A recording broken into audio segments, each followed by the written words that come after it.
Assalamu alaikum dear viewers, welcome to my channel. If you have not subscribed my channel yet, then kindly subscribe it and like it. Also share it with your friends. In this exercise 1.3 of class 10th, the question number 1 to 5 will solve by one method and you call it type 1. The question numbers 6 to 9 are done on the same lines. These will call the type 2. The question numbers 10 and 11 are the reciprocal equations and you have to solve accordingly.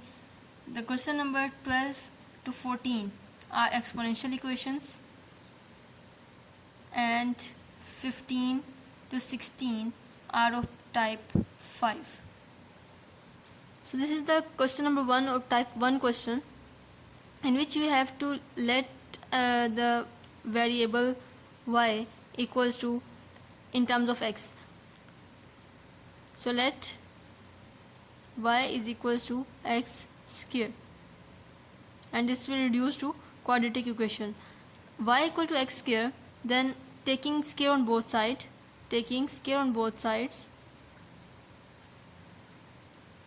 you will get y whole square equal to x square to square, y square equals to x4.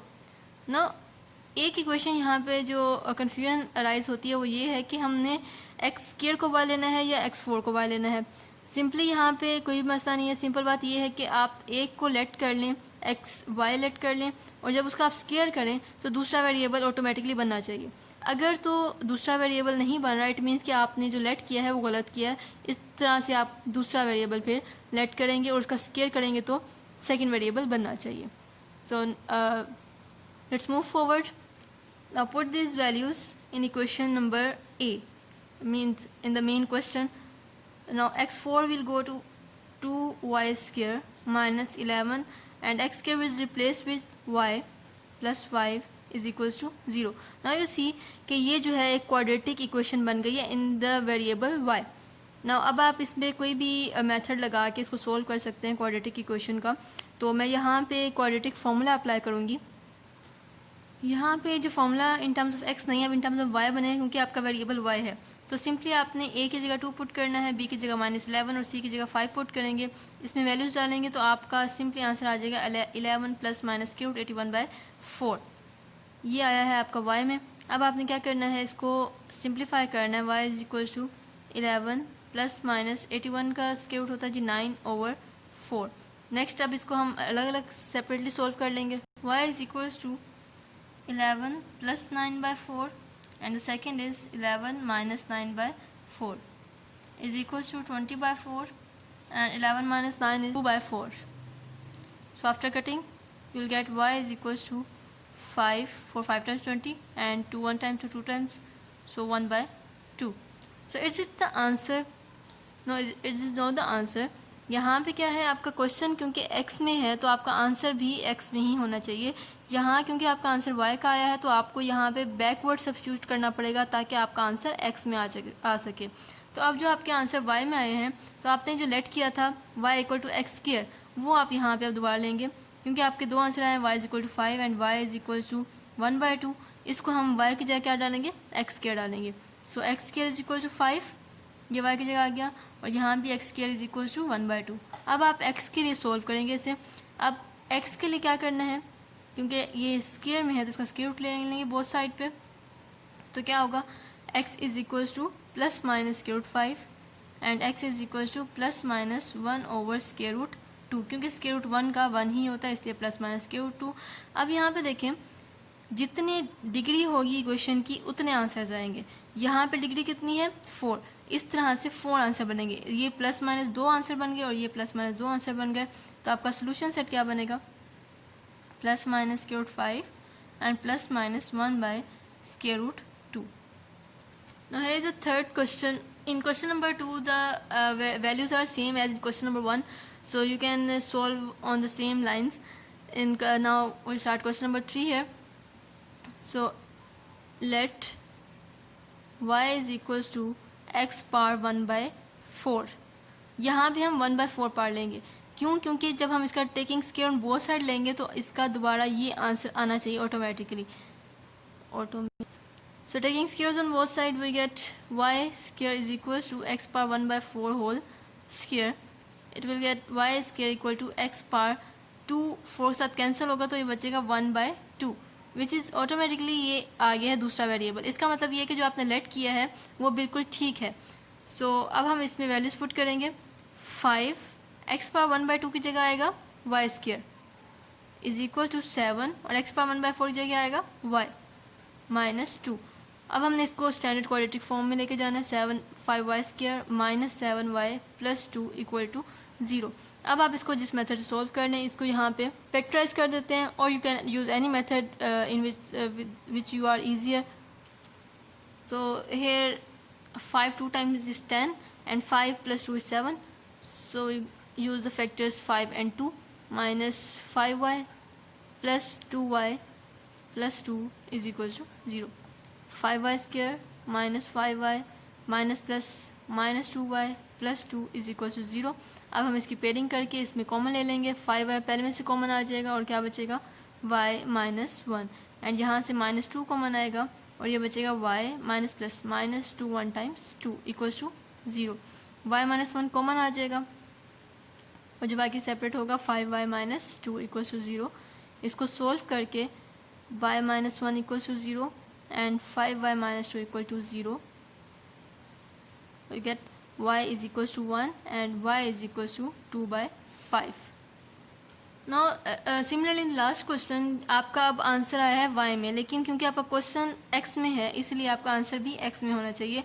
इसलिए हम y की जगह दोबारा x की value डालेंगे। y आपने क्या लिया था x पावर 1/4, तो y की जगह दोबारा आपने x पावर 1/4 ले लेना। इसको हम कहते हैं बैक सब्स्टिट्यूशन। इसकी जगह भी x power 1/4 is equal to 2/5। अब क्योंकि हमने 1/4 है तो हमने इसका 4th रूट लेंगे, जैसे हम स्क्वायर रूट लेते हैं इस तरह हम 4th रूट लेंगे, taking 4 power on both sides.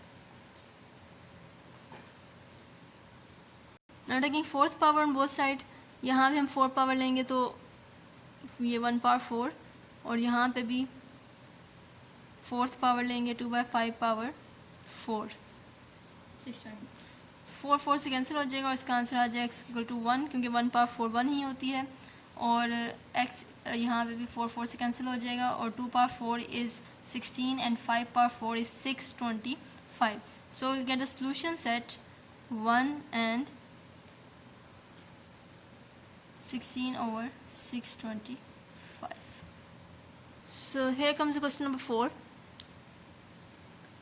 Let y is equals to x power 1/3। यहाँ पे आप y की जगह z भी लेट कर सकते हैं, कोई भी वेरिएबल लेट कर सकते हैं as wish. So y equal to x power 1/3 हमने लेट कर लिया। Now taking square on both, y square is equal to x power 1/3 whole square. You get y square is equal to x power 2 1 times 2/3। तो आपने देखा कि जी y square लेने से आपका दूसरा वेरिएबल आ गया, इसलिए हम अब इसको बैक इसमें सब्स्टिट्यूट कर देंगे इक्वेशन नंबर ए में।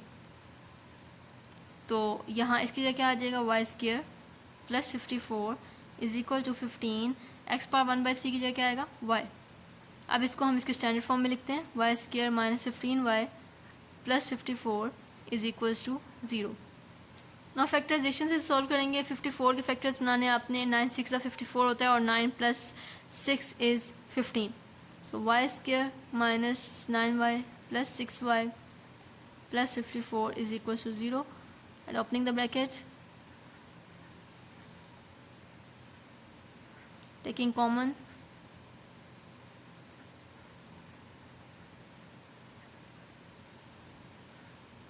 and separating the common value,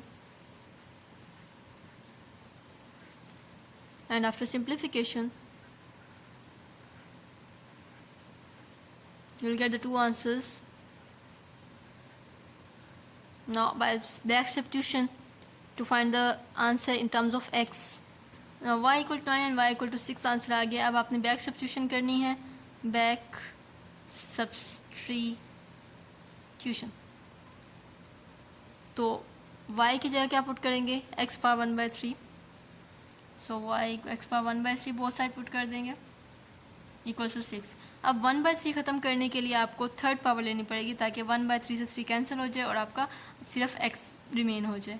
तो यहाँ पे taking third power on both sides you will get x power 1/3 whole power 3 equal to 9 power 3 and x power 1/3 whole power 3 equal to 6 power 3. You will get x, because it will go with 1/3 equals to 9 power 3 is 729, and here also x is equal to 216 because 6 power 3 is 216. 6 times solutions left 729 and 216. Question number 5 finally. अब आपने क्या करना है, इसमें let y is equals to x power -1 and taking square on both side. Okay जी, taking square on both side ये line आप लिखेंगे तो आपकी प्रेजेंटेशन इंक्रीज होगी। तो कोशिश करें कि आप अपनी प्रेजेंटेशन में इंग्लिश भी स्टेटमेंट लिखेंगे तो प्रेजेंटेशन अच्छी हो जाएगी। Now taking square on both sides you will get y square equal to x power -1 whole square, y square equal to x power 2 1 times 2 and minus year. सो यहाँ पे क्या आ गया, x पावर -2 y स्क्वायर के equal आ गया। तो अब हम इसमें पुट कर देते हैं इक्वेशन नंबर ए में 3y square plus 5 is equal to 8 और x पावर -1 की जगह आ जाएगा y। Now arranging in its pure quadratic form this will look like this. Now using factorization we get the answer 3y square minus 5 3 times 15 and 5 plus 8 is 5 plus 3 is 8, 5y plus 3y plus 5 equals to 0 and 3y square minus 5y minus 3y plus 5 equals to 0, and taking common here y 3y minus 5 and minus 1 3y minus 5 equals to 0. Separating 3y minus 5 y minus 1 equals to 0, and after separating you get y equal to 5/3 and y is equals to 1. Now you get the two answers, and as you done similarly in the last previous questions, put the back substitution here, x power -1 y equal to x power -1 put करेंगे 5/3 and x power -1 equal to 1. x power -1 कैसे लिख सकते हैं, 1/x equal to 5/3, और इसको भी लिखेंगे 1/x equal to 1. अब 1/x के हमने x फाइंड करना है तो इसको क्या करेंगे, फ्लिप कर देंगे, उल्टा कर देंगे। तो x इज इक्वल टू ये भी फ्लिप हो जाएगा, 3/5 आ जाएगा, और ये उल्टा करेंगे तो 1 को उल्टा करेंगे तो 1 ही रहेगा। तो you get the solution set 3/5 and 1. So students, these were all the type 1 questions, question number 1 to 5, and in the next videos I will upload all the types questions, so kindly subscribe and stay tuned. Thank you so much.